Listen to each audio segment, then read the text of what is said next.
What President Biden and Attorney General Merrick Garland are doing here with their special counsel Jack Smith's indictments of President Trump is Republic ending lawfare. And we cannot continue down this path as a country where we have the sitting regime indicting the past regime or the potentially future regime over political differences. And that is exactly what's going on with this latest January 6th indictment by Jack Smith. They are trying to make illegal objecting to a presidential election, which is allowed by the Electoral Count Act of 1887. Twisting arms politically is allowed under the First Amendment. And this has been going on for more than a year since Biden's unprecedented, unnecessary, unlawful home raid on former President Trump in the office of former president in Mar-a-Lago last August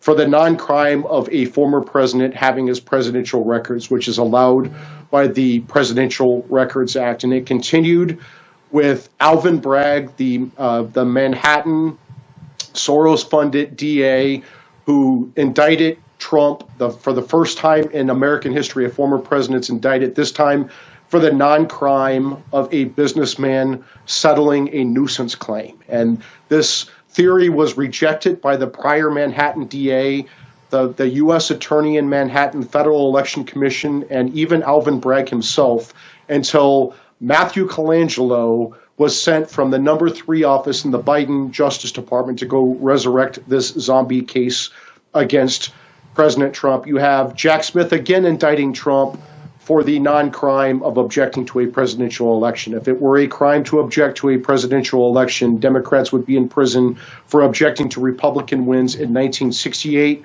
2000, 2004, and 2016. And Fani Willis is going to indict President Trump likely this month for January 6th, the same damn thing, because apparently organizing protests that are authorized by the National Park Service are somehow a crime. It's not a crime to twist political arms. It's not a crime to put pressure on elected officials to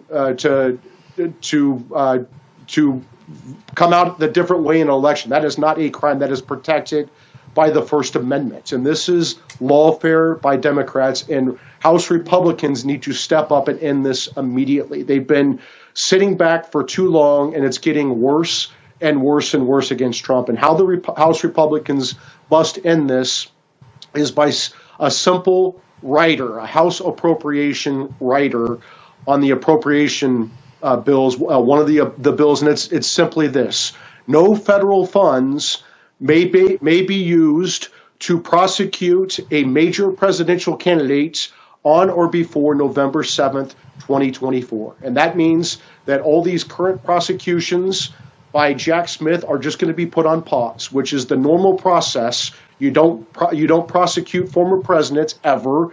You don't prosecute candidates ever until now. And so what that means is that we're just going to preserve the status quo until after the president.